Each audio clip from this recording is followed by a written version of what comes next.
ateera omukozi kisobole okukola mu bulamu bwange so that it works into my life. In Jesus' name. Mama tusomere ebyo. Yeremiya sura 29 olunyiriri lw'11. Kubanga mmanyi ebirowoozo by'endowooza gye muli, bw'ayogera Mukama, ebirowoozo eby'emirembe so si bya bubi, okubawa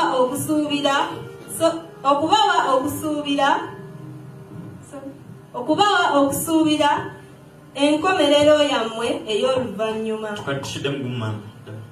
Kubanga mmanyi ebirowoozo by'endowooza gye muli, bw'ayogera Mukama. She's reading. Bisukka bishops. They are beyond bishops. Bisukka evangelists. Jeremiah 29:11. Kale basomeyo. Linda kukatemama. Mutuseyo. Sibabulira. Mutuseyo abagalo. Kale tusome ffenna. Amalina kwe.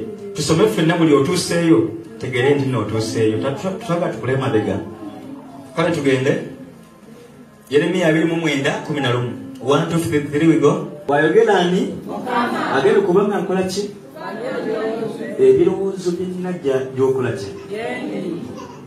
Ani akyogedde? Who speaks this? Tukaddemu ku muntu tule wansi.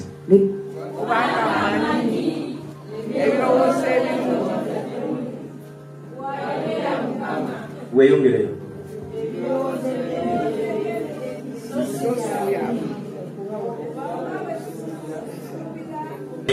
Praise God. Katusabe Katonda ow'ekisa tukwebaza. Lord of grace, we thank you olw'ekigambo kino. for this word. Yenna anakiwulira Whoever listening, omuwa omukisa. bless him, Gula amatu ge. open their ears Tusobole okuwulira. so that he can hear, Tutegeere. so that we understand. Mulinnyira Yesu Mwana wa In the Katonda. mighty name of Jesus. Amen. Amen. Yesu yebazibwe. Praise God. Bayibuli egambye nti nno The Bible kubanga says, mmanyi because I know ebirowoozo bye nnina gy'oli. the thoughts I have to you, Mukama yebazibwe. Ebirowoozo by'alina Mukama by'alina gy'oli the thought God has unto you, bya mirembe na ssanyu, they are peace and joy, bya kwesiima, happiness, bya kubeera mu bulamu bulungi, being a good life, bya kubeera mu bulamu bwa kusanyuka, being a happy si bya life, mabanja, not of death, si bya kufiirizibwa. not of failing, Yesu yebazibwe. Amen. Naye bya mirembe but of na peace ssanyu. and joy. Kikyafa ayagala enkomerero oyo ebeere yaki? What he wants your end to be Ebeere ya mirembe. peaceful. Enkomerero y'abaana bo ebeere ya The mirembe. end of your children be peaceful. Emirimu gyo otandike business ebeere successful. Your job, your business to be successful. Abaweereza oweereze Mukama buli kimu nga kitambula bulungi. Ministers to minister when everything is moving Yesu well. yebazibwe. Praise God. Bye birowoozo bya Mukama Those are the thoughts of God. by'alina eri obulamu bwaffe. Those he have unto our lives. Lwaki Mukama alina ebirowoozo birungi gy'oli? Why God has good thoughts. Naye nga ne rent bakubanja. But when the landlord is, Alina ebirowoozo birungi gy'oli. amen. Bw'atyo bw'agambye. Is that how the... Naye nga n'ekyokulya eka tewali. But when you don't have even something to eat. Agamba alina ebirowoozo birungi gy'oli. He says, I have a good plan unto you. Naye nga n'abaana tebasoma. But when children are not going to Alina school, ebirowoozo birungi gy'oli. he says, have good Naye thoughts. nga oba oliawo abali online nga watambula n'ogenda naye ng'ebintu bikyaganya otereera. Those who are online, you moved and went, but things are Yes, not going yes. well. Amen. Naye nga Mukama alina. But God has. Yayogera alina. He said Kiki that. ekiganye? What has refused? Yayogera. But he said, Kiki ekiganye okutuukiriza ebisuubizo by'alina eri obulamu bwo? what has refused these thoughts Yesu to be yebazibwe. manifested? Gamba muno Tell your neighbor, endowooza. your thinking, your mind. Mugambe naawe watagatuukira omulala. Tell your neighbor that your Yesu mind, yebazibwe. amen. Endowooza yeekugamba. Your mind tells you. Yadde Bayibuli ekyogedde. Though the Bible Era kigambo kya Mukama. it is the word of Naye God. endowooza si ffe bwe yayogerako. But I think he didn't speak about us. Endowooza yeekugamba. Abo baali ba mu Bayibuli nakujjukize mwana wa But I Mukama. want to remind you, child of Nti God, yali ayogerako gwe kennyini he was kennyini. speaking about you yourself. Wazze wano olunaku Who lwaleero. has come here today? Gwe kennyini kennyini. You yourself. Katonda gw'alina ebirowoozo ebirungi eri obulamu. God has good plans unto your life. Yesu yebazibwe. Amen. Naye Katonda ki But what God wants you to change your mind, to walk into the promises of God. How many who want to reach somewhere? When you look where you are, things are not going. Your children are crying. The situation you are in, you go into your room and say, oh God, is it you or not? Someone asked in the Bible, who asked that? Amen. Go and tell him, is it him I proclaim? Or we wait for another one? Have you ever thought about that? Praise God. The God I'm worshiping, is he living or he didn't resurrect? Have you ever asked that? The thoughts are telling you they are lying. When Satan found Adam and Eve in the Garden of Eden, he asked them, what did they tell you?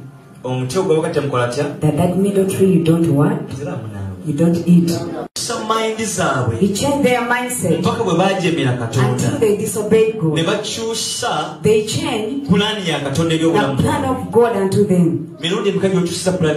How many times have you changed God's plan unto your life? Because the devil is telling you something, and you listen to people's voice, and you left. Raise your say, oh God, today I want to understand the plan, the one you have unto our life. Because the Bible told us the one you have is to my life, to my future, and to my future. Tell God you've said that my end will be a peaceful end. Give them my contact here. Amen. What God wants is to change your end. But when we end this service, before the end of the service, there are people who are going to leave when God has changed their lives. But there are different things, not everyone. Someone is looking. What is he saying? That one is not. Someone is seated there. He's looking at the watch. At what time is he? It's not in. Amen. But that person who has opened the heart and listen unto God's word and do it, not just to hear. There is hearing.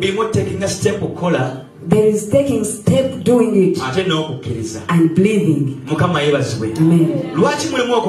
Why there is faith? Because what's something not around to happen.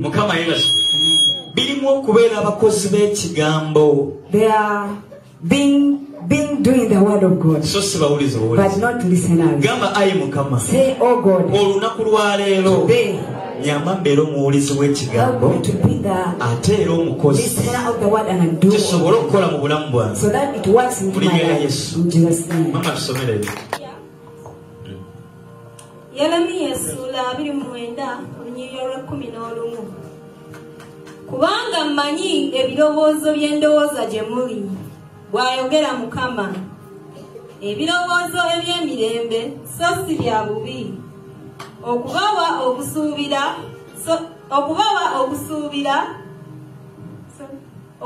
okusuubira enkomerero yammwe ey'oluvannyuma. Kubanga mmanyi ebirowoozo by'endowooza gye muli, bw'ayogera Mukama.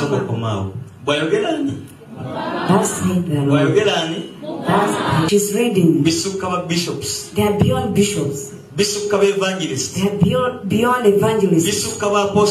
They are beyond abatume. They are beyond banabi. The Bible says, when you believe, things will work.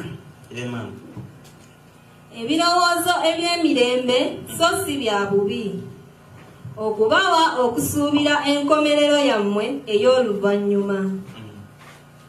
12 era mulinkaabira era muligenda ne munsaba nange ndibawulira. Kama yebazibwe mulinkaabira era muligenda ne munsaba nange ndibawulira. Muligenda mukola mutya? You go and pray. Naye alikola ki? Mukama yebazibwe. Amen. Sitaani kyakola kiki? What God does. Buli wojja mu kusaba. What the devil does when you come into prayer, akulaga nti byogenda okusaba tebigenda kola makulu. He shows that your prayer will not work. Ye Katonda agambye nti bwe muligenda musaba, but God has said that wherever you go and pray, agenda kola atya? He will listen. And the devil whisper you that you better go and work. No, you're here praying. You've been in spirit. You come slowly and moving unknowingly. You find him there. Praise God. When the devil I pray that God may the Lord God communicate unto your life so that He fulfill His plan. Genda mu Balumi 12.